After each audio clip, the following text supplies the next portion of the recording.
Aujourd'hui, tout d'abord, à vous tous,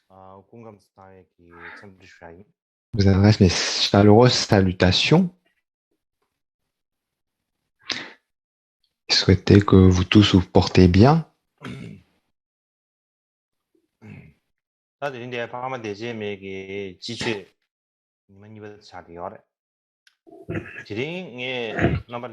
Donc, aujourd'hui, c'est la deuxième journée d'enseignement de l'Ariak Shema et aujourd'hui, nous allons aborder la 10e strophe du texte Les excellents agissements.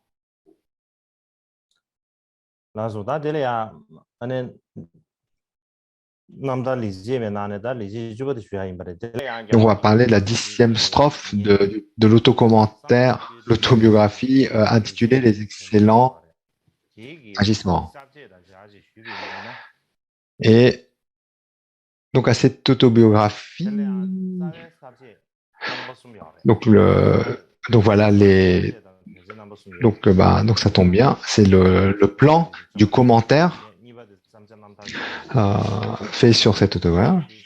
Donc le premier partie c'est l'hommage et l'engagement de la deuxième. La deuxième partie, comme on a dit, la nature de la biographie et la troisième la conclusion. Alors dans la bibliographie, donc qui est la deuxième partie et la partie centrale de l'œuvre, elle a également deux parties.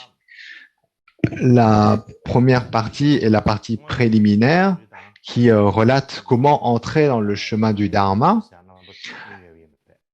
Et la deuxième partie décrit les trois types, la pratique du Dharma suivant les trois types d'individus.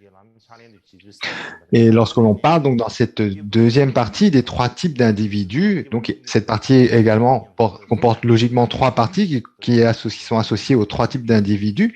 La première partie porte sur le chemin du pratiquant de capacité inférieure, le deuxième est le chemin de celui de capacité moyenne et le troisième le capacité supérieure. Et on en est au troisième, c'est-à-dire au chemin du pratiquant de capacité supérieure. Et cette partie, elle a trois sous-parties. La première qui est l'intention, la bodhicitta. La deuxième, c'est la mise en action en méditant sur les deux types de bodhicitta. Et la troisième, c'est la mise en pratique, l'entraînement des préceptes. Et on aborde donc la deuxième, comme vous pouvez voir sur la diapo, deuxième partie qui est donc l'action, le fait de méditer sur les deux types de bodhicitta. Donc les deux types de bodhicitta sont donc tout d'abord, on médite sur ce qu'on appelle la bodhicitta relative, bodhicitta associée à la vérité relative. Donc, il y a deux points. La première, c'est le fait de s'échanger soi-même avec autrui, qui est le sujet de la 10e strophe, la strophe d'aujourd'hui. Et puis ensuite, donc on verra la suite après. Et donc, voilà, sur la diapo, la 10e strophe, que l'on peut traduire ainsi. Puisque la racine de l'altruisme dépend du don de son bonheur aux autres et de la prise sur soi de leur souffrance, mon corps, mes possessions, ainsi que mes racines de vertu, je les ai offerts aux êtres sans la moindre saisie au grand triste. Je considère cela comme un de mes excellents agissements.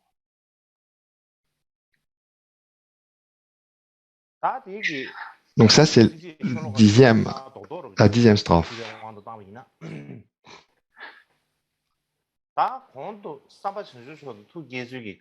Alors, donc, pour illustrer le sens de cette 10e strophe, lorsque quelqu'un développe la bodhicitta, c'est-à-dire l'intention sincère d'atteindre l'éveil parfait et insurpassable, en fait, il doit utiliser tous ses moyens, son corps, ses possessions, et mettre tout cela en œuvre jusqu'à la désintégration de l'espace pour créer les racines de vertu qui amèneront tous les êtres sensibles qui emplissent l'infinité de l'espace à atteindre les états supérieurs et atteindre les états supérieurs et à se libérer ainsi progressivement.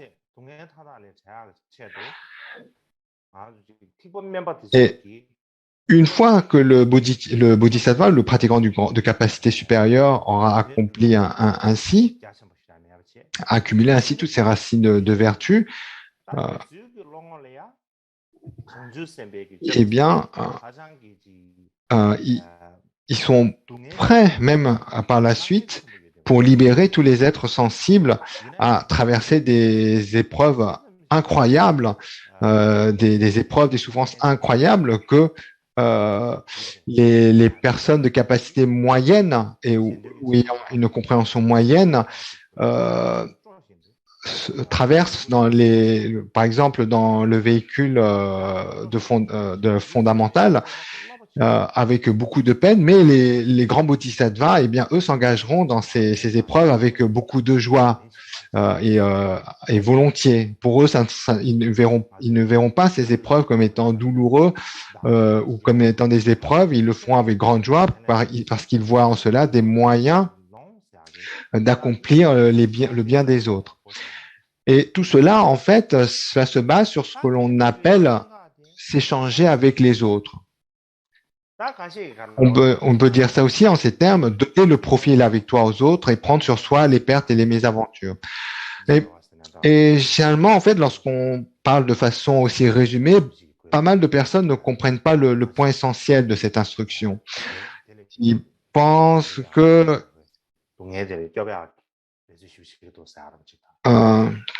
ça doit être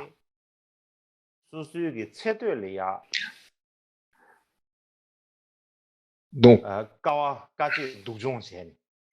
certaines pensent qu'il faut être un peu généreux, ou alors que d'autres personnes pensent que temporairement, il faut passer quelques épreuves pour que dans un second temps, eh bien, les autres les considèrent comme des bons pratiquants ou que par la suite, ils rencontrent des circonstances favorables.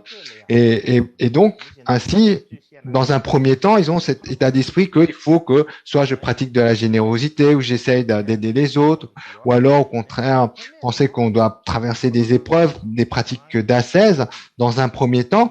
Mais ils font cela en ayant l'idée que dans un deuxième temps, eh bien, cela va apporter un profit, soit à eux-mêmes, ou à leurs amis, ou à leur famille, en se disant dans un premier temps, je fais je suis généreux, ou je fais toutes ces pratiques d'ascèse, mais en retour, je m'attends à ce que je sois renommé ou que je gagne beaucoup de profits pour moi, ma famille, mes proches, etc.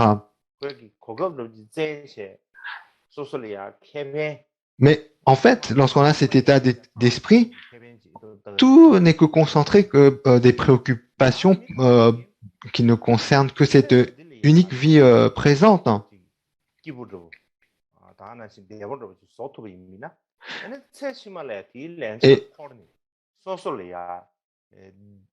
Et aussi dans la même idée, donc certaines personnes peuvent penser que ils doivent faire tout cela, ces pratiques de dons et de prise en charge dans cette vie, mais avec l'idée que le mérite ou le crédit karmique, eh bien, viendra et peut-être dans une vie prochaine et que dans une vie prochaine, eh bien, on sera heureux, prospère, etc.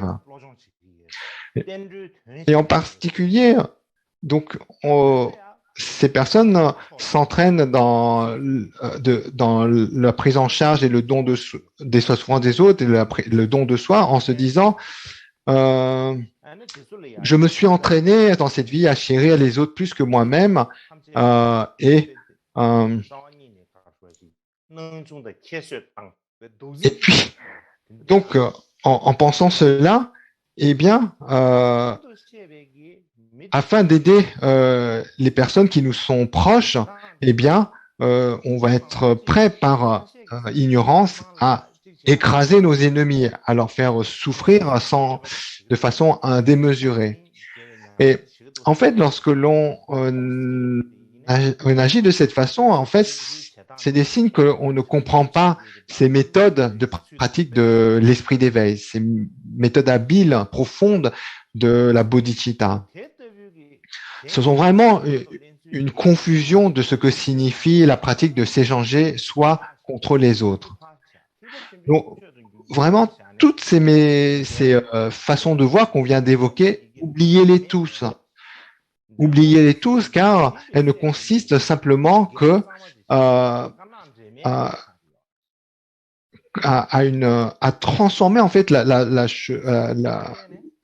à corrompre la pratique du chemin de l'éveil en une sorte de mélange euh, de corruption, d'actions vertueuses que l'on accumulerait simplement pour des bienfaits temporaires liés au monde du désir.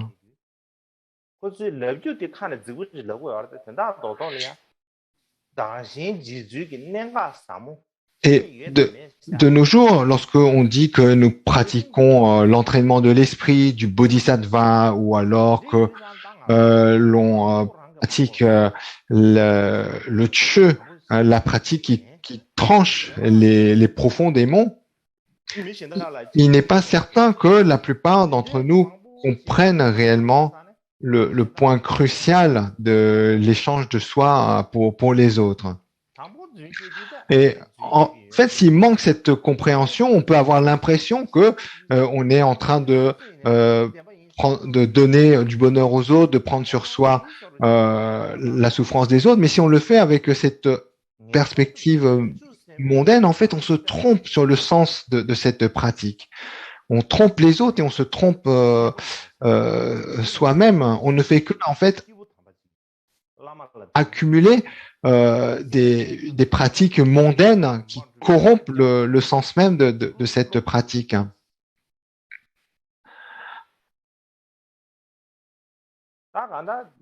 C'est pourquoi nous devons, pour éviter de tomber dans ces confusions, il est important de suivre un ami spirituel compétent dans l'enseignement de la voie du Bodhisattva et nous entraîner à la voie de vertu authentique qui permet d'amener tous les êtres à l'état de libération et d'omniscience. Et donc, sur ce point, dans cette strophe autobiographique, Karmapa Mikkyö Dorje a compris que tous les êtres sensibles sont comme ces mères qui sont privées de refuge, de protection. Et toutes ces mères, tous ces êtres, tous veulent être heureux. Aucun d'eux ne souhaite souffrir. Mais comme il est dit, les êtres réalisés, de grandes réalisations, prennent ou abandonnent les causes.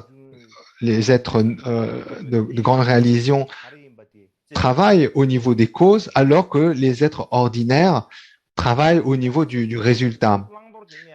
C'est-à-dire, pour dire plus clairement, en fait, les êtres de grande sagesse, par leurs actions, travaillent sur les causes que sont leurs actes, alors que les individus ordinaires, eux, sont distraits et ne se soucient que des résultats, sans se soucier des causes.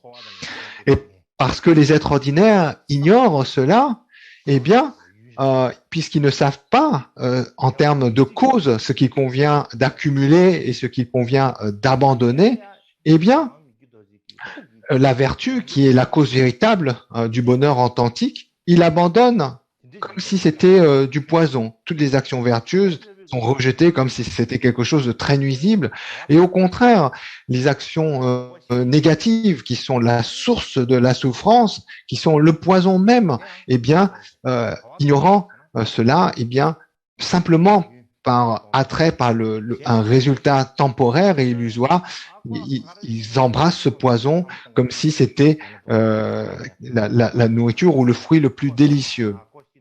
Et ce qui se passe, c'est que le résultat d'une telle conduite, lorsque l'on rejette comme le poison la vertu qui est cause de bonheur véritable et qu'on embrasse les actions nuisibles qui sont les causes véritables de souffrance, eh bien, le résultat est que on expérimente des souffrances incommensurables et infinies dans le cycle des existences, que ce soit dans les mondes humains ou les mondes inférieurs. Et lorsqu'on parle des mondes inférieurs, on parle en fait le fait d'expérimenter la souffrance d'une façon très longue, insupportable, et sans connaître même un moment de plaisir.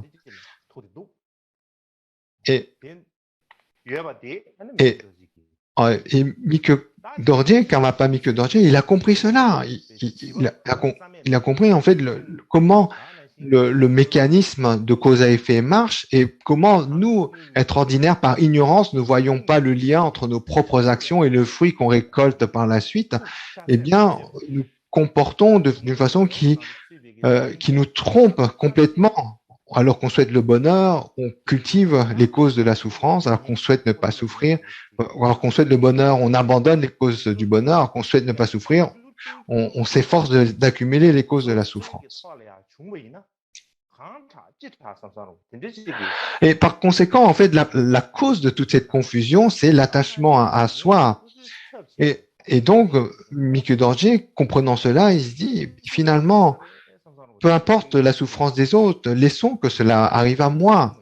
Si moi et mes proches, et nous, en fait, c'est lorsqu'on n'a pas cette compréhension, nous, en être ordinaire, on peut sentir un certain intérêt à ces pratiques spirituelles, mais au fond de nous, on se dit, peu importe la souffrance des autres, laissons ce qui arrive arriver. Si moi et mes proches vivons longtemps et sont en bonne santé et prospèrent, etc., on pense que tout se passe bien. Mais cette façon de voir, elle est profondément erronée. Elle est profondément liée à cette compréhension fausse de saisie égocentrique qui est la cause même de notre propre souffrance.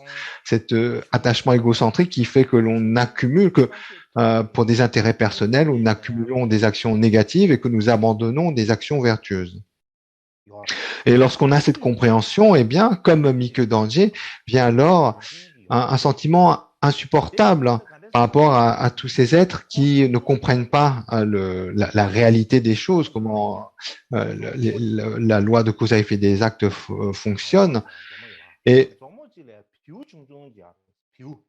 de cela vient donc vraiment. Et donc cela. Donc, lorsqu'il y a cette compréhension, il vient un sentiment de compassion qui est irrésistible, qui comprend vraiment profondément, sincèrement la souffrance des êtres. Et ensuite, on peut se demander comment Karmapa Mike Dorje peut ressentir cela réellement. Et en fait, des signes de cette compréhension là, dans des différents récits sur sa vie. Notamment, on dit que lorsque Mike Dorje était petit enfant, déjà très jeune, il avait cette capacité à se soucier naturellement des autres, avoir des pensées aimantes, très manifestes pour les autres. Par exemple, lorsqu'il était donc il était petit, il y avait un petit zoo, un petit veau qui vient d'un yak et d'une ji. Et il pensait que ce petit veau allait être abattu. Alors il le surveillait. Alors qu'il était tout enfant, le Mike Dorje le surveillait avec amour, jour et nuit. Il dormait avec ce petit veau. Et puis aussi, une autre anecdote, il y avait une chèvre que ses parents élevaient et qui avait l'intention de donner en offrande à un lama. Mais le petit Mike Dorje avait peur que par cette offrande, l'animal soit massacré par la suite. Et par amour pour cette petite chèvre, eh bien, il n'a pas pu supporter l'idée de se séparer, que cette chèvre soit donnée. Et il a saisi par la patte, par une de ses pattes, et il ne voulait pas lâcher, il ne voulait pas laisser partir cette chèvre jusqu'à ce qu'il soit physiquement épuisé. Et dans les sutras du grand véhicule, il est enseigné que lorsqu'on a une telle compassion, lorsque se manifeste ce genre de compassion chez des personnes, eh bien c'est un signe qu'ils font partie de la famille de la bodhicitta, de la lignée de la bodhicitta.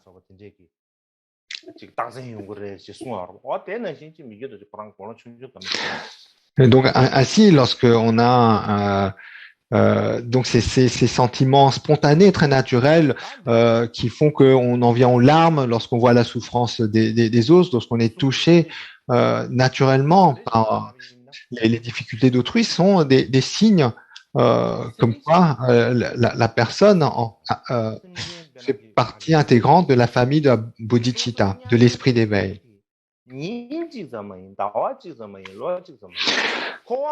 Et les,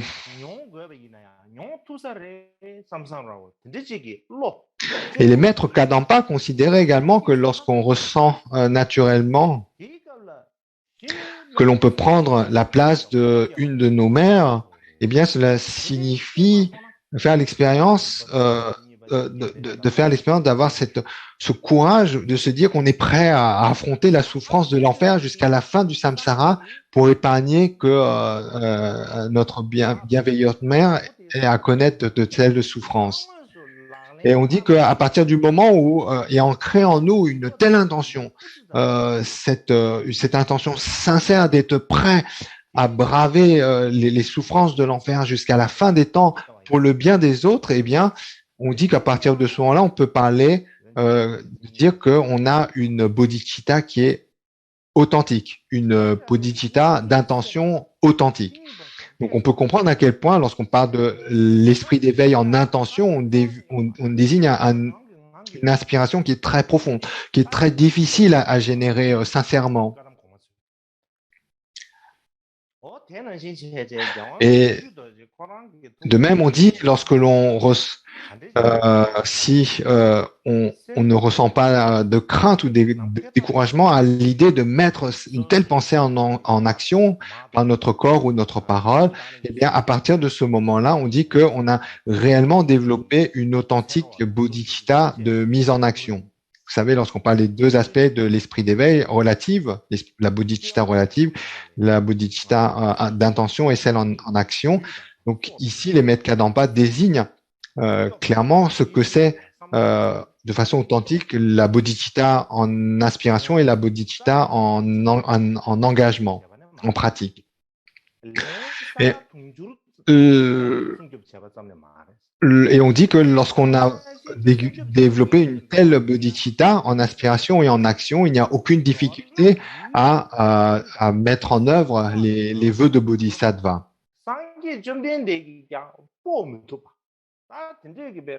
Et dans l'esprit du Karmapa Mikkyö Dorje, tous les êtres ont été nos pères, nos mères, nos amis, nos parents, et tous ont contribué à l'épanouissement de notre corps, de notre vie, de nos richesses. Et quand on pense de cette façon, ce n'est pas juste quelque chose de momentané en un lieu ou qui s'est passé un certain nombre de fois pour quelques êtres. Il y a vraiment cette compréhension que, au final, à l'échelle globale, dans l'infinité du samsara, eh bien, l'infinité des êtres, tous sans exception, et un nombre incalculable de fois, ont joué le rôle d'être un proche parent pour nous ou quelqu'un qui a été très bénéfique à nous, à notre être, à notre développement. Et donc, cette bienveillance n'est pas exprimée de façon temporaire à l'échelle du samsara qui est sans commencement. Donc, on parle d'une accumulation incroyable d'actions bienveillantes à notre égard.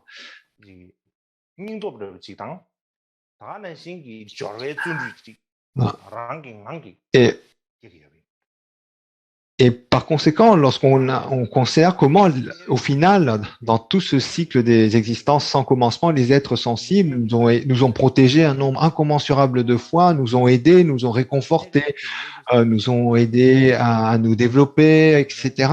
Toutes les actions de bienveillance, de protection, d'inquiétude à notre égard, et toutes les souffrances qu'ils ont dû traverser uniquement pour notre bien, eh bien, naturellement vient le sentiment que, comme l'exprime Karmapa Mikkyö Dorje, que prendre leur place, la souffrance de tous ces êtres, eh bien, jusqu'à ce que le samsara soit vidé, ça serait une bonne chose qu'il y aurait. Il a développé ainsi l'assiduité de cette pensée, de cette volonté à mettre en action naturellement tout son être pour pouvoir, de façon authentique, pratiquer l'échange de soi et autrui. Vraiment, il y avait cette pratique était pour lui des plus naturelles. Il n'y avait rien de plus naturel que de donner tout son bonheur aux autres et de prendre sur soi leurs infinies souffrances. Et On dit que depuis que Mickey Dorje était petit, il manifestait peu d'intérêt personnel. Et en revanche, il montrait beaucoup d'intention vis-à-vis des autres et d'inquiétude également lorsque les personnes qu'il voyait étaient dans des situations de souffrance. Et également, il était très peu, il ne montrait pas de signe d'être attaché à son propre corps, aux plaisirs qui sont liés au sens. Et au contraire, il montrait comme un dégoût, plus qu'un désintérêt, un dégoût vis-à-vis de tout ce qui pouvait être de l'ordre du plaisir des sens, etc. Alors que, au contraire, euh, donc on raconte que beaucoup de gens ordinaires, et qu'il avait la capacité dès très jeune de faire beaucoup de choses que les personnes ordinaires ne pouvaient pas faire pendant une journée. Ils pouvaient faire beaucoup de choses que les gens ordinaires ne pouvaient faire, non seulement pas faire, mais même le CDC était très pénible. Et également, donc, il y a eu une période où il y avait beaucoup de ce qu'on appelle des pseudo-pratiquants du Dharma, qui portaient le nom de pratiquants de Dharma, qui avaient des noms élogieux, mais qui étaient prêts à sacrifier même leur propre vie simplement pour obtenir une certaine renommée. Et à cette époque, contrairement donc à tous ces pseudo-pratiquants du Dharma, Mikkyo Dorje, lui, montrait vraiment un intérêt vis-à-vis d'autrui. Il avait cette capacité à se réjouir à chaque fois que il apprenait que quelqu'un attenait à accéder à des grandes qualités, à un des trois types de libération, et il s'en réjouissait comme un mendiant dont son fils aurait soudainement acquis les richesses d'un monarque de l'univers. Lorsque les autres avaient de la chance, que Dorje ne montrait aucun signe de jalousie ou de mécontentement. Bien au contraire. Et sur ce point, en fait, lorsque, en termes d'être ordinaire, on se trouve dans la situation d'être incapable de se réjouir lorsque on voit quelqu'un qui a plus de chance que nous ou que les choses réussissent à quelqu'un et qu'on a du mal à éprouver ne serait-ce que simplement de la joie. C'est difficile de parler de la bodhicitta dans cette situation. Si on n'est pas capable de supporter que d'autres personnes aient un peu de chance dans cette vie, donc se dire que on est prêt à leur donner le plaisir et la vertu inépuisable, qu'on est prêt à leur donner le bonheur et la vertu inépuisable liée à la libération ultime, ça s'apprête à rire, n'est-ce pas? Ainsi, pour quelqu'un comme Karmapa Mikkyo Dorje, concernant les êtres qui ont des capacités inférieures, pour lui, les méthodes les plus appropriées à mettre en œuvre étaient justement le fait de pratiquer l'échange de soi contre les autres, prendre sur soi la souffrance des autres et donner son propre bonheur. Et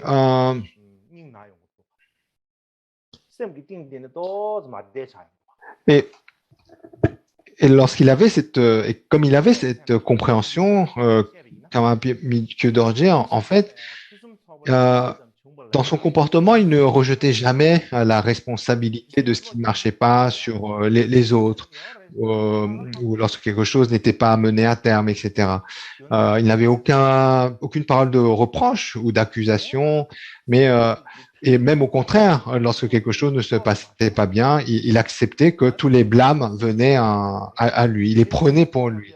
Et Et à l'opposé, lorsque des choses bien se produisaient, il avait toujours jamais il ne se vantait, il avait toujours cette pensée vis-à-vis des autres en disant c'est pas moi qui ai fait ça, que c'est grâce à tel ou un tel, etc. Et donc vraiment, il donnait tout le crédit aux autres. Et en particulier, donc cette façon de se comporter était tellement ancrée en lui qu'il était impossible d'être secrètement à l'origine de tromperies ou de paroles pouvant rejeter la faute sur autrui.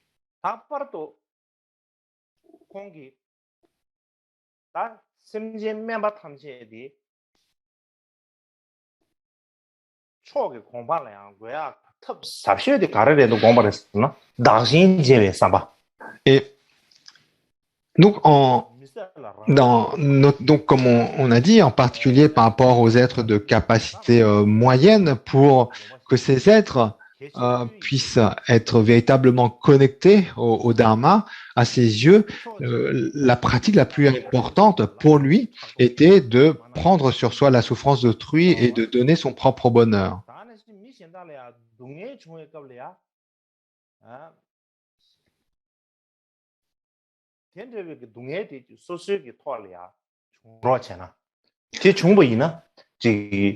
Et donc, avant tout, ce qui était remarquable dans les récits autobiographiques de Mikio Dorje, c'est vraiment donc au niveau de comment au niveau de son comportement reflétait cette intention de prendre sur soi les fautes et les erreurs et la souffrance des autres, et au contraire donner tout ce qui était bénéfique aux autres. Et également, notamment, vous savez, dans le grand campement, il y avait toujours plein d'histoires. Donc, dès que quelque chose ne marchait pas ou quelque chose n'était pas mené ou une tâche n'était pas menée au bout, eh bien, lui-même, jamais il ne blâmait quelqu'un pour cela. Il ne disait pas que c'était à faute d'un tel ou c'est pas à cause d'un tel ou un tel que ceci n'a pas été fini ou que ceci ne s'est pas bien passé. Il n'avait jamais ce genre de paroles. Et au contraire, quand les choses se passaient bien, il ne se mettait jamais en avant. Au contraire, il était toujours en retrait, toujours à mettre en avant les autres. Et à un tel point, en fait, il avait cette attitude, à un tel point que toujours cette position basse.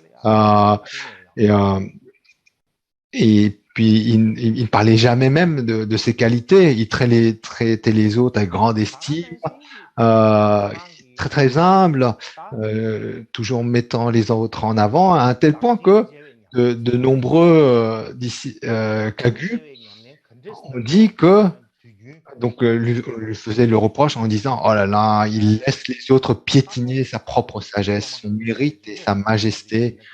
Et ça, c'est vraiment nuisible aux enseignements de Karmapa. Mais même lorsque certains répondaient de telles paroles, eh bien, peu importe pour Mikyo Dorje, cela ne l'a pas influencé dans sa conduite, à consacrer sa conduite, son corps, sa parole et son esprit et toute son activité aux enseignements et aux êtres sensibles de la meilleure façon dont lui-même voyait que cela devait être. Et ça, en fait, ce n'est pas simplement une question de foi et de perception pure. C'est quelque chose que tout le monde a vu par rapport aux perceptions ordinaires. Ça veut dire que ce sont des récits que d'autres n'ont pas mis que dans lui-même, mais d'autres ont relaté. Donc, comment il avait, par cette attitude très humble, toujours se soucier à mettre en avant les autres, à ne pas les blâmer et au contraire à rester très en arrière et à être prêt à prendre toutes les reproches ou toutes les critiques pour lui-même. Et en fait, c'est vraiment comme ça qu'on doit comprendre pratique de donner son bonheur et prendre en soi la souffrance d'autrui. C'est vraiment par les actions que cette pratique doit être comprise. Ainsi, cette instruction, dans le cas du Karmapa Mikyo Dorje, il en a vraiment fait son mode de vie.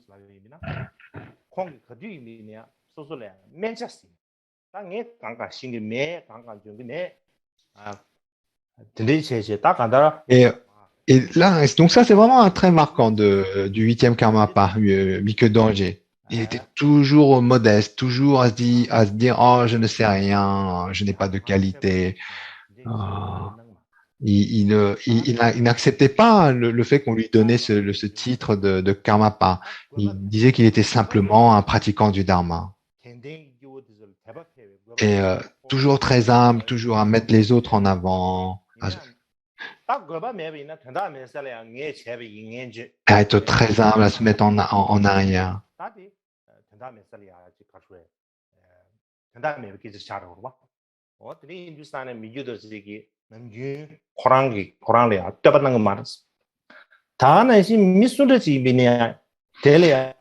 Et donc, en fait, dans son comportement, corps, parole, esprit, vraiment, il personnifiait la pratique d'échange de soi avec les autres. Jamais il ne se mettait en avant ou en valeur sous prétexte qu'il avait le titre de Karmapa.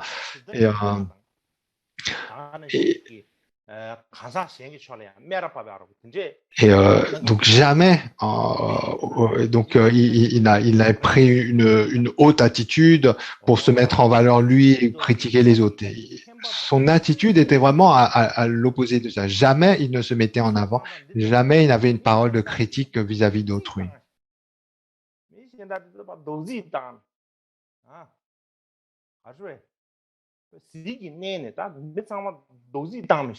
Et c'est la raison pour laquelle donc de nombreux Kagu n'aimaient pas cela parce qu'ils disaient que oh là là, le Karmapa Mikyo Dorje, il se laisse piétiner dessus, il se laisse critiquer, et, donc ce n'est pas bon pour la lignée, parce que le fait qu'il se comporte comme ça fait que personne ne le considère en estime, le considère comme quelqu'un qui est majestueux. Et donc, et donc beaucoup de Kagu dans l'entourage de Karmapa Mikyo Dorje lui faisaient ce reproche en lui disant qu'il devait être plus majestueux, donc de ne pas se laisser ainsi marcher dessus, être aussi en retrait. Mais Karmapa Mikyo Dorje n'entendait rien de ces propos. Il a vraiment, donc son souci, c'était d'incarner la pratique de l'échange de soi avec autrui, de vraiment consacrer son corps, sa parole, son esprit, toute son énergie, tout le mérite pour le bien des autres.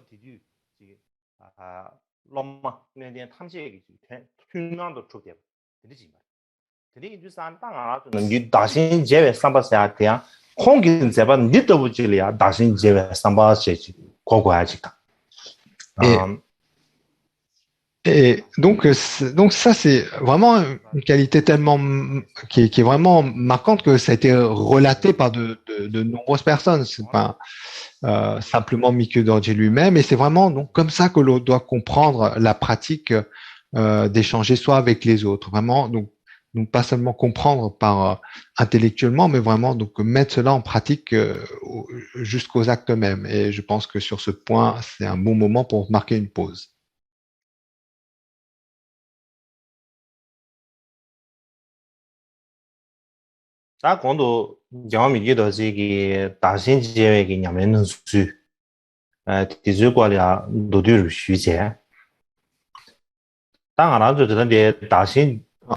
Parler un peu en bref sur comment Mikyo Dorje faisait la pratique de l'échange de soi avec autrui, mais d'une façon plus générale, lorsque l'on parle d'une telle pratique, on doit absolument parler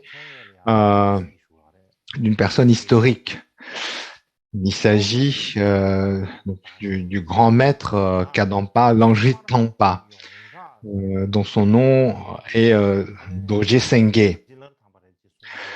Donc, c'est un personnage historique qui est connu pour être la première personne à rendre populaire cet enseignement d'entraînement de l'esprit, basé sur l'échange du soi avec autrui. Il est né à l'année du cheval dans le XIe siècle, en 1054, et là où il est né, donc Pempo Lundupzong, c'est le nom de la région où il est né. Et lui-même est Shangsharawa, tous deux, donc Langri Tangpa et Shangsharawa, étaient disciples de Potowa. En fait, c'était les deux plus célèbres étudiants de Potowa, connus comme le Soleil et la Lune de la région de U. Et en fait, les disciples de Potawa qui ont eu l'activité la plus développée, la plus visible, étaient donc ces deux maîtres que sont Langri Tangpa et Shangsharawa. Alors, la transmission de ces instructions de l'entraînement à l'esprit par les maîtres Kadampa était gardée secrète jusqu'à Langri Tangpa. Et en fait, c'est Langri Tangpa qui a commencé à rendre public ces techniques liées à l'entraînement de l'esprit, notamment l'entraînement en 8 vers, ce qu'on appelle le Lojong en 8 instructions ou en 8 versets.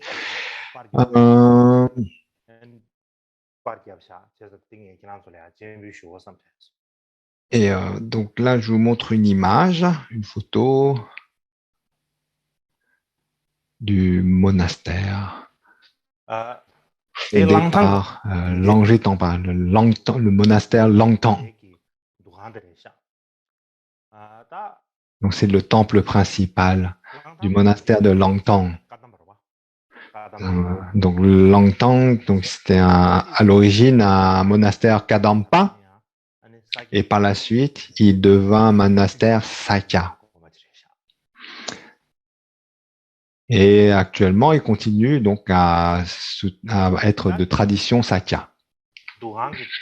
Et ça, sur cette diapo, c'est la statue principale dans le temps qui représente Langri Tangpa. Donc c'est probablement une statue remise à neuf après la révolution culturelle. Donc on regarde le chapeau, la coiffe. Donc ça ressemble à la coiffe de Grand Popa, n'est-ce pas? Et Grand Popa lui-même, à l'origine, il venait de la tradition Kadampa, n'est-ce pas? Et donc c'est probablement la coiffe, donc ce type de coiffe qu'avait Gampopa, qui venait donc de cette tradition Kadampa.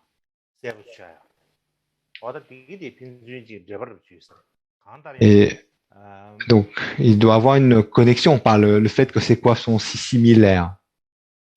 En tout cas, voilà une statue qui représente Langri Tangpa. Donc c'est la statue principale dans l'autel du temple de Langtang. Et ces instructions de prendre prise en charge de la souffrance des autres et du don du bonheur d'autrui. Donc, comme on a dit, c'était des instructions dans la tradition Kadampa gardées secrètes jusqu'à Langri Tangpa. Et c'est à partir de Langri Tangpa, c'est Langri Tangpa lui-même qui a structurer d'une certaine façon ces instructions avec des techniques de visualisation et il est notamment donc dans cette œuvre connue sous l'entraînement de l'esprit en 8 points, 8 versets, et il a commencé à l'enseigner de façon publique.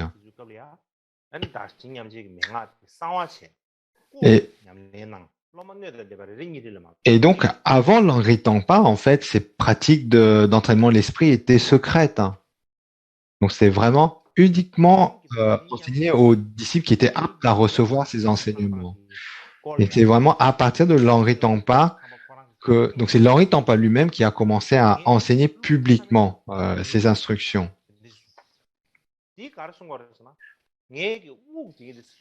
Et donc, lui-même, il disait, concernant ces instructions, il disait qu'il n'avait même, dans sa vie, il n'avait pas respiré une seule fois de façon ordinaire. Sous-entendu qu'en fait, constamment, il faisait la pratique de Tonglen en se basant sur la respiration. Il n'y avait pas un souffle qu'il n'utilisait pas pour pratiquer l'échange avec autrui. Chaque respiration qu'il prenait, eh bien, c'était avec la pensée que c'était pour le bien des autres et pour prendre leur souffrance. Et l'essence donc de l'entraînement de l'esprit, on le retrouve dans ce qu'on appelle l'entraînement de l'esprit, le Lojong en 7 points, dont l'auteur est Geshe Shekawa.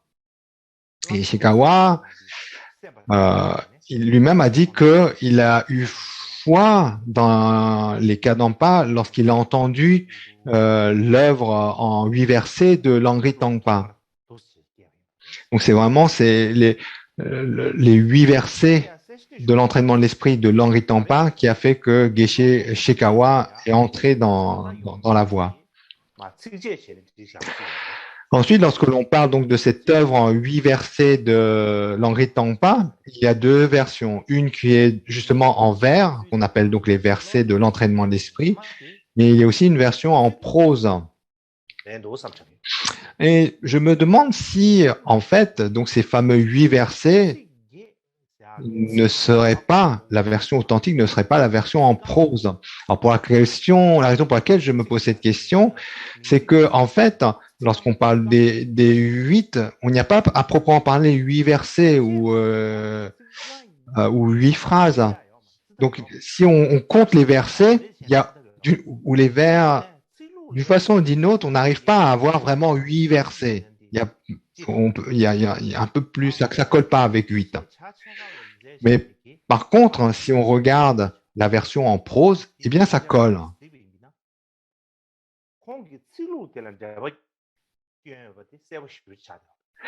Et puis aussi, le commentaire de Shikawa sur ces fameux 8 versets, en fait, est un commentaire basé sur la version en prose. Donc, ces raisons en fait suggèrent que la version originale en fait est la version en prose. Néanmoins, je ne dis pas que la version en vers ne vient pas de l'Henri Tangpa. C'est juste que la version originale, à mon avis, vient de la prose.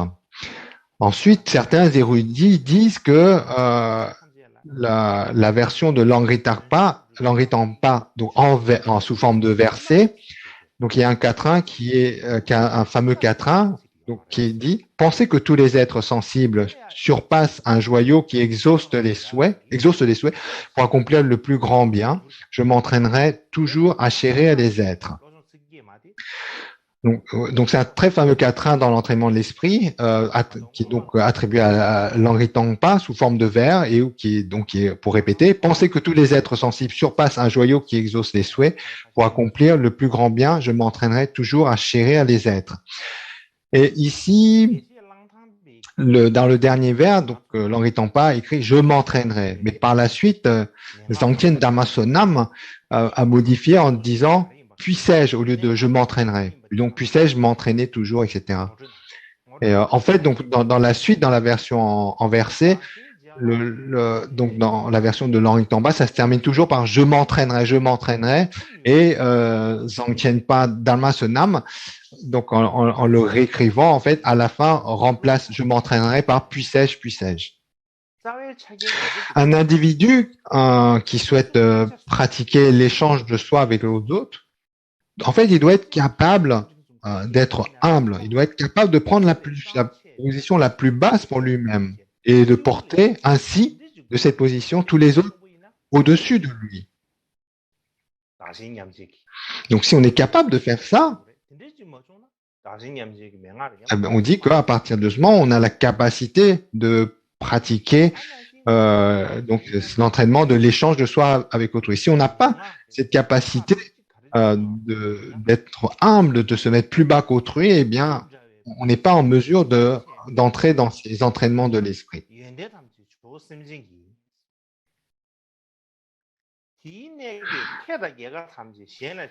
Et Henri Tongpa, notamment, disait que, quels que soient les textes profonds qu'il pouvait lire, aucun de ces textes ne pouvait être compris autrement que dans le contexte de l'échange de prise, d'échange de soi avec autrui, c'est-à-dire le fait de comprendre que toutes les fautes sont les miennes, que toutes les qualités viennent des autres êtres. Et donc, en raison de ce point, en fait, et c'est pour ça, en fait, qu'on doit s'entraîner ainsi, donner tout le profit et la victoire aux autres et prendre sur soi toutes les pertes et les mésaventures. Car de cela vient, en fait, la compréhension profonde de tout, la claire compréhension de tout texte profond.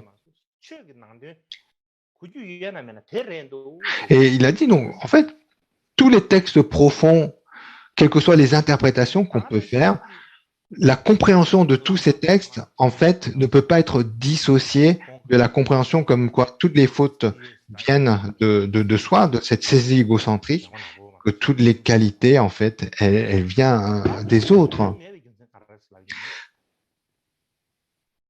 Et donc, il avait vraiment une pratique, il était vraiment engagé dans cette pratique, à un tel point il méditait continuellement sur les souffrances du samsara. Il sans cesse, dans sa façon de pratiquer l'échange de soi avec autrui, il méditait sur les problèmes du samsara. C'est bien que, donc, il a gagné la réputation ou le surnom de Langri Tangpa, le renfrogné, ou grise-mine, Langri Tangpa grise-mine, à cause d'avoir toujours la mauvaise tête, l'expression triste ou sévère. Et un de ses assistants lui a dit, oh, les gens nous appellent les disciples de Langri Tangpa, le renfrogné.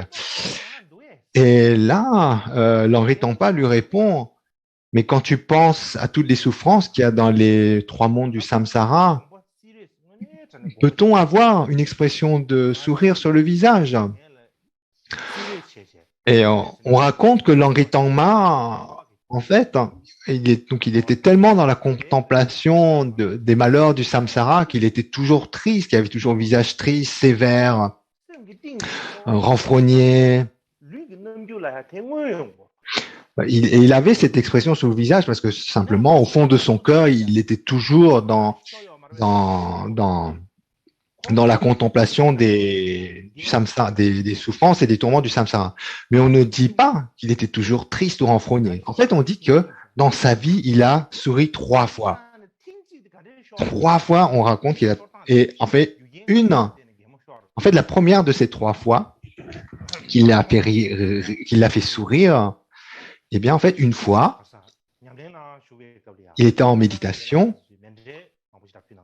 donc devant l'autel, et sur l'autel, il y avait un beau mandala d'offrande, vous savez, fait avec matière précieuse, tout ça, le mandala traditionnel de l'univers, donc avec des anneaux de métal ornés de plein de choses, etc. Donc c'est un mandala en 3 dimensions, qui était orné notamment par une belle turquoise, belle grosse turquoise. Notamment au Tibet, en fait, c'est une pierre qui est considérée comme extrêmement valeureuse au Tibet. Et il y avait donc comme le mandala représente ce qu'il y a le plus précieux dans l'univers, et ce mandala était orné par une belle grosse turquoise. Et puis, pendant qu'il méditait, l'Henri Tampa voit une petite souris qui rôde sur l'autel et puis qui cherche à attraper cette grosse turquoise, grosse belle turquoise. Mais elle devait être si belle que la souris en fait voulait la prendre. Mais la turquoise était tellement grande par rapport à la taille de la souris que la souris avait beau la gripper, elle n'arrivait pas à l'attraper vraiment. Et donc la souris allait chercher un de ses compagnons, un autre ami souris, et tous les deux se sont mis à tirer et pousser ensemble pour dérober la turquoise. Donc une souris tirait, l'autre poussait, et en assistant à ce spectacle, il a trouvé ça si singulier que ces deux souris se sont mis en tête de dérober cette grosse turquoise que ça lui a fait sourire. Ensuite, je ne connais pas le récit de ce qu'il a fait sourire la deuxième et la troisième fois. Ensuite, donc ce maître, Langri Tangpa, la façon dont il pratiquait l'échange de soi avec les autres, donc il le faisait tellement que, donc il y a une anecdote à ce sujet. Il était en train d'enseigner en public, et puis pendant l'enseignement, il y a une femme qui vient et lui pose devant lui un nouveau-né. Elle lui pose un nouveau-né en lui disant, elle lui pose donc sur ses genoux en lui disant, c'est votre enfant. Simplement ça, elle dit, c'est votre enfant, je ne peux l'élever, et elle s'en va. Donc tout le monde était choqué dans le public. Mais l'Henri Tampa, en fait, l'expression de son visage n'a pas changé d'un brin. Il est resté comme si de rien n'était. Mais ensuite, il chercha quelqu'un pour pouvoir donner du lait à ce bébé. Et il a commencé à prendre soin de lui, à chercher autour de lui tout ce qui était nécessaire pour nourrir et élever l'enfant. Et le garçon grandit et l'Henri Tampa traita l'enfant comme son soleil. Et puis un jour, lorsque le garçon a grandi, ses parents reviennent et le chercher en disant « Oh, nous avons fait cela parce que nous ne pouvions pas l'élever et que si on n'avait pas fait ça, on n'aurait pas été capable de l'élever selon certaines divinations astrologiques. » Et donc, les parents demandent pardon à l'Henri Tampa et leur demandent de leur rendre l'enfant. Et l'Henri Tampa simplement répond « D'accord, vous pouvez reprendre l'enfant. »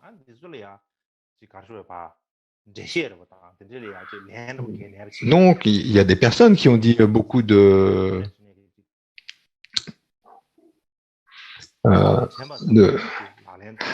et donc d'une façon plus générale, il y a différents récits montrant comme quoi, en fait, il prenait tous les défauts et les fautes sur lui et qu'il œuvrait simplement pour le bien d'autrui. Notamment les gens qui le critiquaient, il acceptait les critiques et puis en retour, jamais une parole de critique. Et l'Henri Tampa avait beaucoup d'excellents disciples, dont Chapo Gangra, Gyan Shagriwa, Ralo Tsawa, le grand Masida de la lignée Champakagu. Vous savez, Khyumpo Nedjo. Il a également Et donc, le fameux Yoki Khyentse Neljor, qui est à l'origine de la lignée Champakagyu, a été également son élève. Et donc, il y a un récit à ce sujet. On dit que Khyentse Neljor, lorsqu'il s'est rendu en Inde, il a demandé les vœux à un lama dénommé Bodh-Gaya. Et puis le lama lui répond, donc, en tant qu'Indien, je ne peux pas être votre Khenpo, allez au Tibet, à la région Langji, à la lumière dorée, il y a une émanation du Bouddha Amitabha. Prenez l'ordination complète auprès de lui. Et selon ces instructions données par ce maître indien, Khyentse Neljor retourne au Tibet, part à la recherche de Langri Tangpa et reçoit de Langri Tangpa l'ordination complète. À ce moment-là, Langri Tangpa avait 40 ans lorsqu'il transmet les vœux à Khyentse Neljor. Et dans les textes de Kadampa, Langri Tangpa est considéré comme une émanation de Avalokiteshvara. Il y a aussi un geshe très connu, Chapo Gangpa.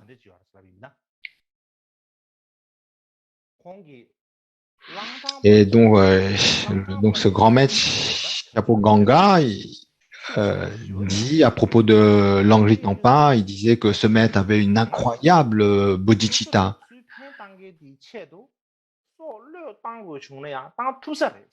En disant, moi je suis capable de me sacrifier pour ceux qui m'aident, mais pas pour ceux qui m'ont fait du mal. En revanche, Langri Tangpa, il pouvait le faire pour les deux. Donc ainsi, Chapo Ganga en fait faisait la louange de Langri Tangpa. Et aussi, d'autres récits disaient que lorsque Langri Tangpa était au monastère de Langtang, en fait, aucun animal à l'intérieur du monastère en fait ne faisait de mal. Ils étaient tous dans une attitude paisible. Donc les gens pouvaient observer cela. Lorsque Langri Tangpa était au monastère de Langtang, eh bien les gens observaient que tous les animaux autour du monastère demeuraient en paix. Et puis, lorsque Langri Tangpa était sur le point de quitter ce monde, et donc il faisait le souhait, il dit, puissais-je renaître dans les mondes inférieurs pour aider tous les êtres sensibles. Mais il dit, mais probablement ce souhait ne sera pas réalisé. Il disait cela tristement. Il dit, je ne cesse de souhaiter de pouvoir renaître dans les mondes inférieurs pour pouvoir aider dans les enfers, les mondes inférieurs, pour pouvoir aider le plus d'êtres possible. Mais je crains que ce souhait ne puisse être exaucé, car ce que je ne vois, ce ne sont que des visions pures. Et il était très inquiet, très déçu du fait que il n'allait pas pouvoir renaître dans les mondes inférieurs, dans les enfers. Et à l'âge de 70 ans, vers 1123, l'année du lièvre d'eau, il quitte ce monde. Et au moment donc où il quitte ce monde, donc il y a notamment une femme âgée qui circumambule autour du monastère de Langtang, et à ce moment, elle se dit, mais que se passe-t-il? Elle dit, dans le passé, ici, à Langtang, les loups ne tuaient pas les moutons, les faucons n'emportaient pas les oiseaux, mais aujourd'hui, j'ai vu un faucon emporter un oiseau. Il semble que Langri Tangpa ne soit plus là. Donc elle a eu cette pensée, Langri Tangpa a dû quitter ce corps. Elle ne le savait pas en fait. Elle ne savait pas que Langri Tangpa venait de passer.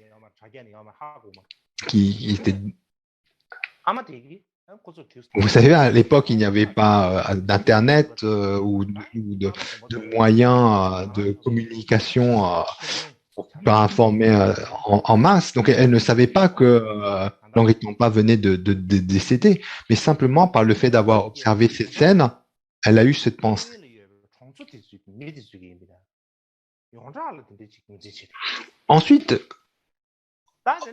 d'une façon ordinaire, c'est habituel de voir des animaux s'entretuer, n'est-ce pas? Les prédateurs manger les uns les autres, c'est ordinaire.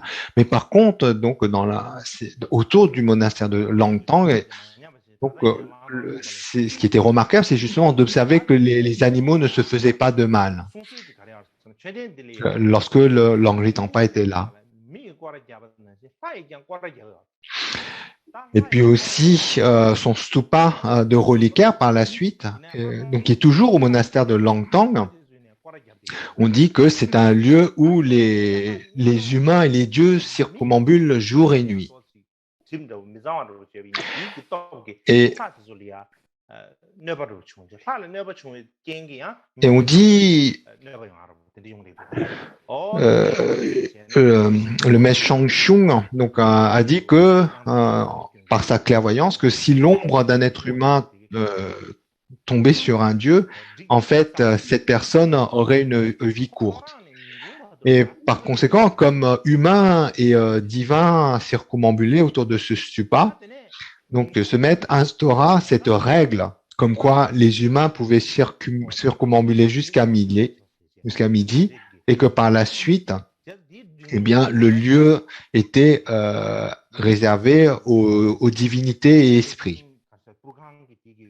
Et donc, il y a, de nos jours, vous voyez le panneau bleu sur la diapo? Oui.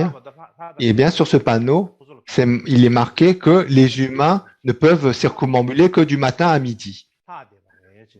Et parce que ensuite, dès l'après-midi, en fait, le lieu est réservé pour que les dieux et les esprits puissent circumambuler autour.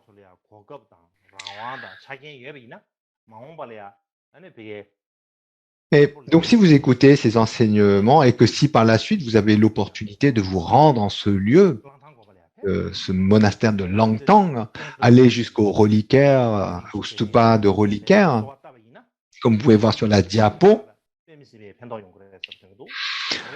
Et si vous pouvez aller en ce lieu et puis aller prier, circumambuler, faire un pèlerinage en ce lieu, je pense que ça serait bien bénéfique pour développer la bodhicitta. Donc c'est la raison pour laquelle j'ai insisté sur ce point et que j'ai préparé cette diapositive pour vous montrer le monastère de Langtang.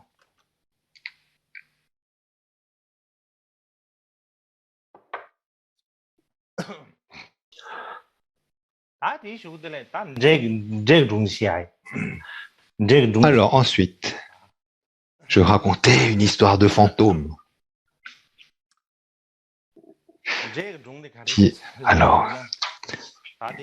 Donc c'est une histoire de fantôme. Alors c'est pas une histoire de fantôme qui n'a rien à voir avec l'enseignement. Donc c'est lié à cet enseignement. Donc, comme je vous ai dit, Langri Tangpa a eu beaucoup d'étudiants, notamment d'étudiants brillants. Et parmi eux, il y avait Gya Shariwa. Gya Shariwa était donc une figure importante dans la lignée des Kadampa. Et notamment, donc c'était un des maîtres qu'a suivi Gampopa.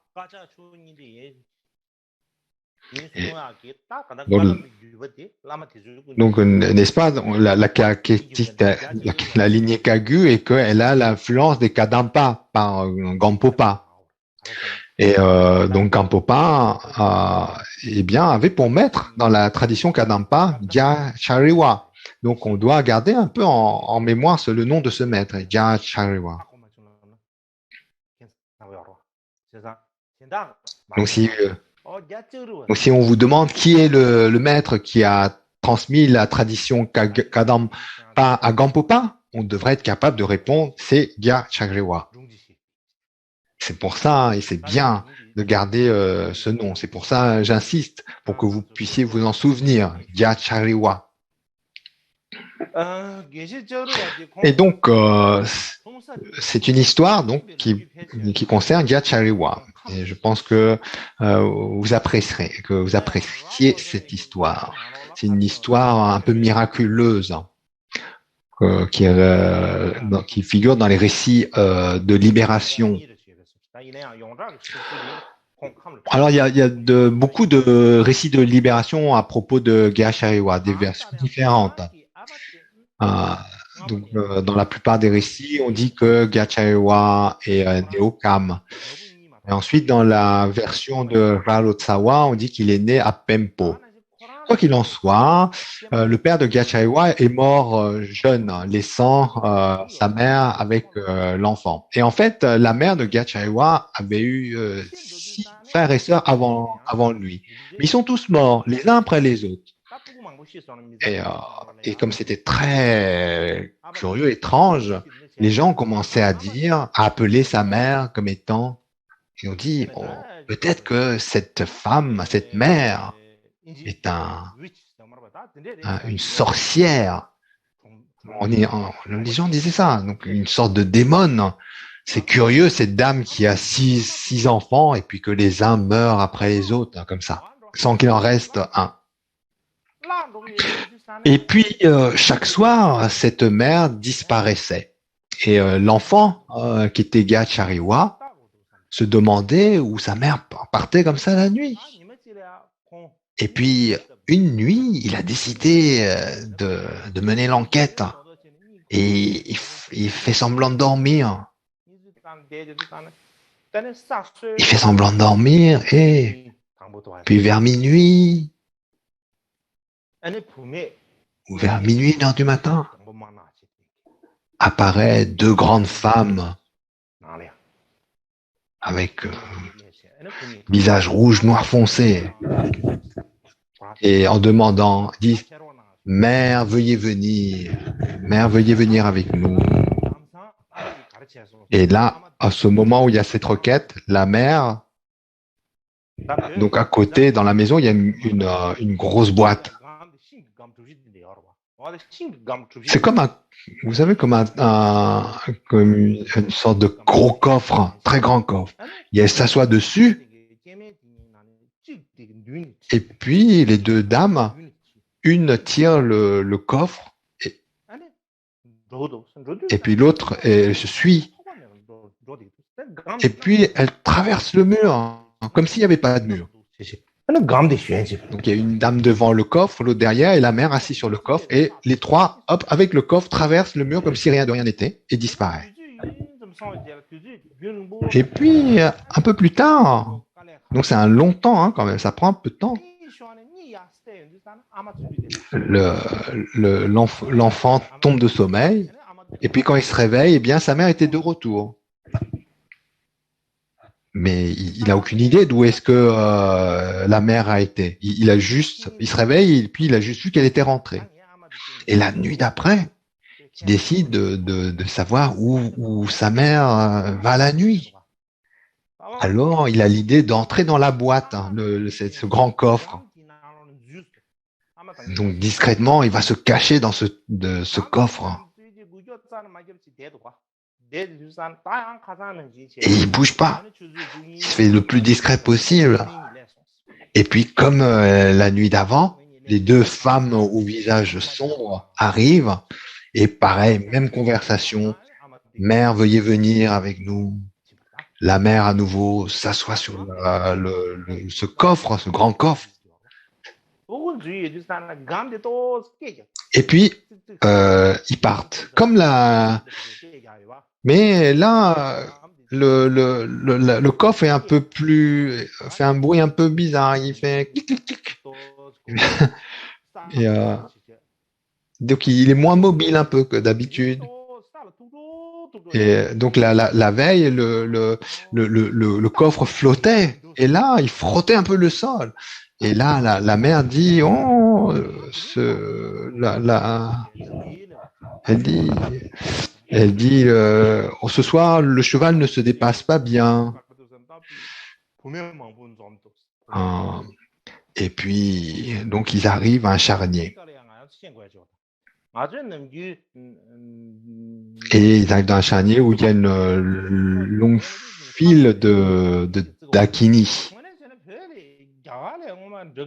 Ensuite, en fait, lorsqu'on parle de dakini, c'est donc il y a deux types de dakini, mais en fait à l'origine, dans la compréhension indienne du mot dakini, en fait, on évoque des femmes qui ont des esprits effrayants. Nous, au Tibet, lorsqu'on parle de dakini, on pense tout de suite à des belles femmes, des divinités, mais à l'origine, lorsqu'on parle de dakini, on évoque des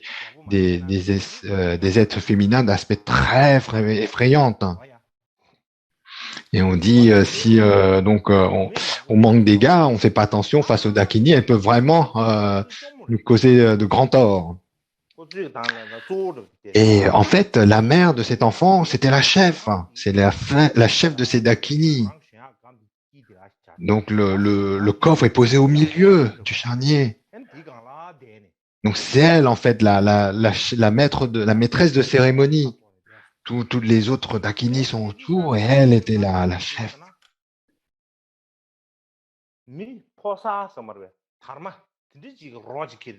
Et en fait, elles s'étaient tous rassemblés pour en fait déguster le cadavre d'un homme, d'un jeune homme.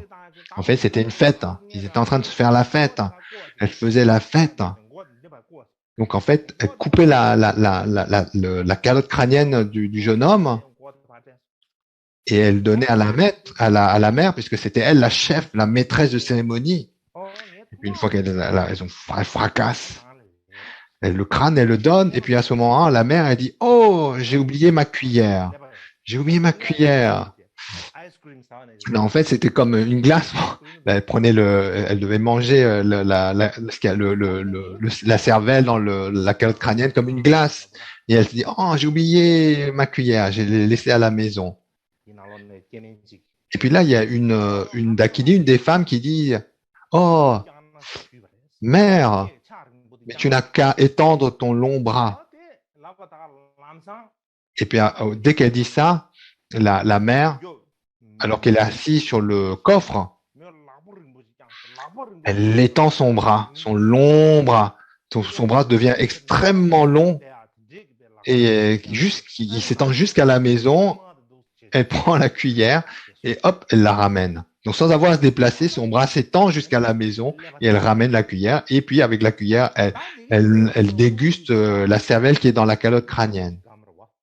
Et le fils, il est dans le coffre et il a vu tout ça de l'intérieur du coffre.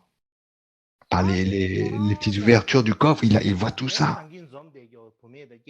Et puis, lorsque l'aube arrive, ces femmes dakini partent et la mère aussi, montée sur le coffre, elle rentre à la maison pour se coucher.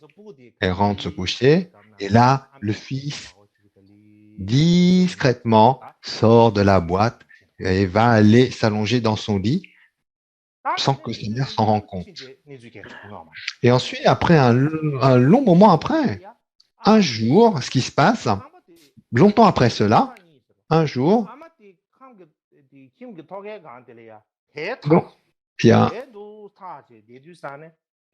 donc la mère est à l'étage et donc elle fait un travail vous savez, un travail de couture. Et donc elle effile, donc elle a une bobine de fil, une bobine de fil. Le bobine de fil tombe, le fuseau de fil tombe, et puis il descend à l'étage, donc ça descend assez loin. Et là, la mère dit à l'enfant, apporte-moi la laine, le fil de laine. Et là, l'enfant, il peut pas s'empêcher de dire, il dit, il arrive. Et en fait, par maladresse, il dit sans pouvoir s'en empêcher, il dit, oh, mais maman, tu n'as qu'à étendre ton long bras. Parce qu'il se rappelle, en fait, de cette femme dakini qui disait, lorsque sa mère avait oublié la cuillère, il dit, oh, étends ton long bras. Et là, il répète, comme ça, par mégarde, cette phrase. Il dit, oh, maman, tu n'as qu'à faire. Et là, immédiatement, sa mère se rend compte qu'il connaît son secret. Et là, tout de suite, elle se met en colère. Elle l'attrape. Elle l'attrape, elle le par les cheveux, elle le secoue. Et quand elle le lâche, l'enfant devient un chien. D'un enfant humain, il devient un chien. Son corps est un corps de chien, mais il a toujours son esprit humain. Parce qu'il était un humain, il garde son esprit humain, c'est juste le corps humain qui se transforme en corps de chien. Et là, c'est une extrême souffrance. Le fait de se retrouver avec un esprit humain dans un corps de chien, c'est une immense souffrance. Une telle souffrance qu'il ne songe qu'à se suicider. Donc, il pense à se noyer dans une rivière, etc. Il cherche un moyen de mettre fin à sa vie. Et alors, lorsqu'il erre ainsi sur la route, il entend différentes personnes louer les qualités et pouvoirs du maître Langri Tangpa. Et donc, dans ses tourments, il décide d'aller voir ce maître en se disant si une personne a de telles qualités, de tels pouvoirs, peut-être que cette personne pourrait faire quelque chose pour lui.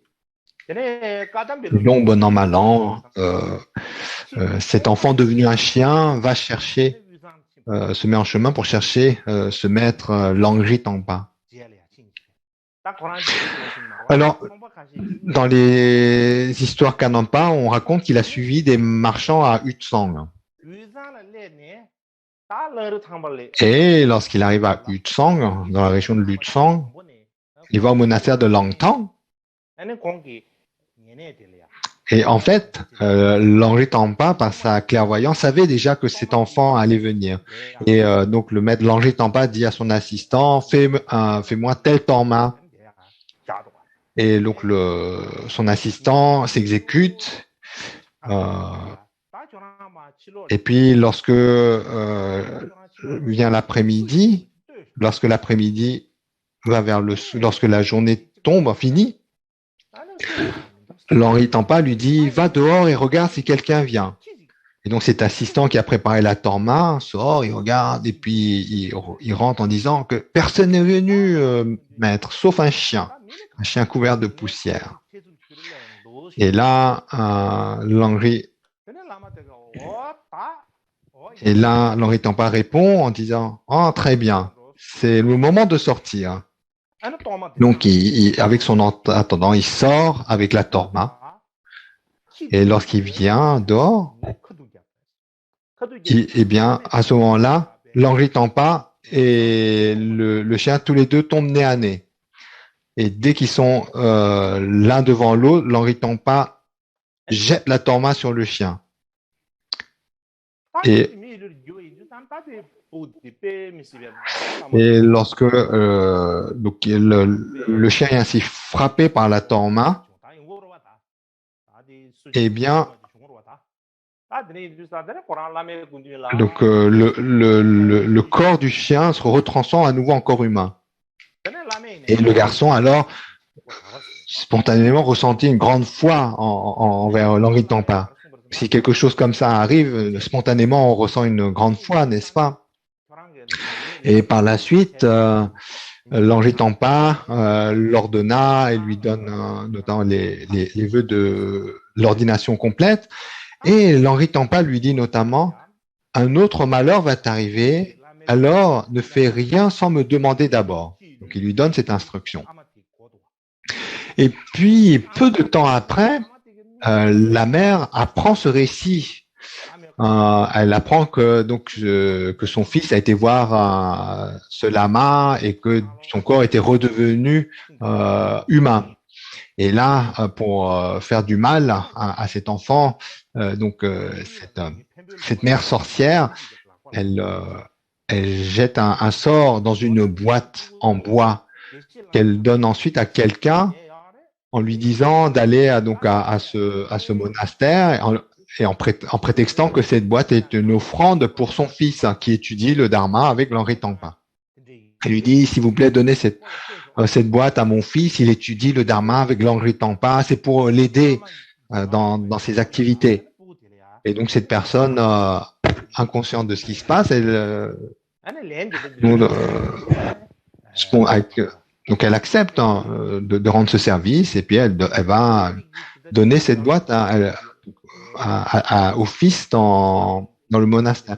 Et lorsque l'enfant reçoit cette boîte dans ses mains propres, la boîte en bois est très petite, mais incroyablement lourde. Elle était tellement lourde qu'il a presque laissé tomber par terre.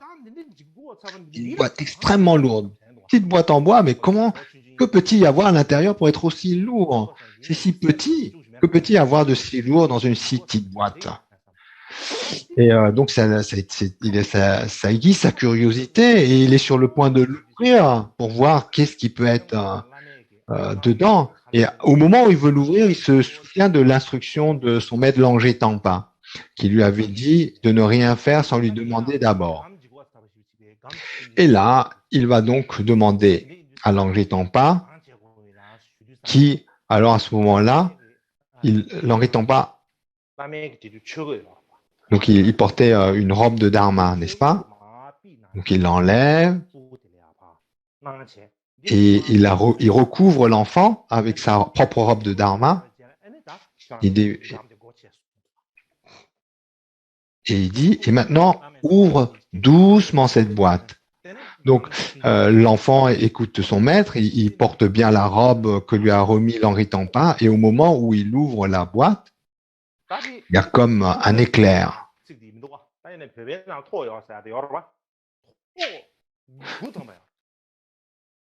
Donc, comme 9 éclairs qui sortent. Pas un éclair qui sort, mais 9 qui font donc c'est comme un énorme feu d'artifice qui est et si bien que tout ce qu'il y a autour prend feu. Mais par le fait que l'enfant avait porté la robe de dharma de son maître, en fait,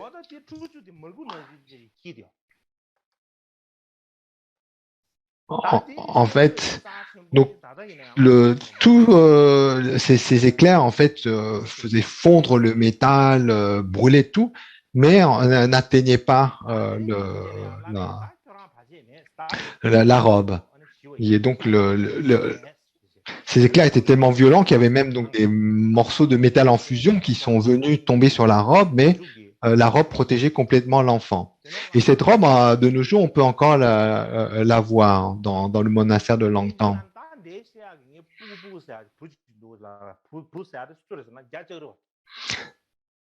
Et ensuite, donc, par la suite, Langé Tampa lui dit que voilà, tout est fini, qu'il n'aura plus de tels obstacles par la suite. Et donc, dans cette histoire, quel est cet enfant que Langé Tampa protégeait? Eh bien, c'est Jia Chakriwa. Donc, cet enfant qui est devenu un chien et redevenu humain, eh bien, c'est Jia Chakriwa. Et cette histoire, en fait, elle vient donc des différents récits de la lignée Kadampa, récits de libération,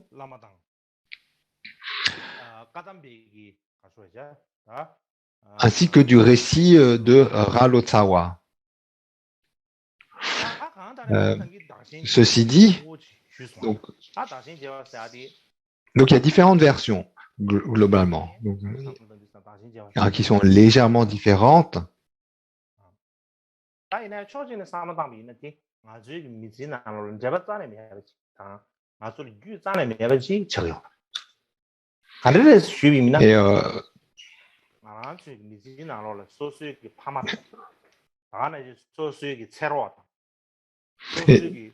dans cette vie, donc nous avons globalement donc des êtres autour de nous qui nous sont proches, que ce soit nos parents, nos enfants, notre conjoint, etc.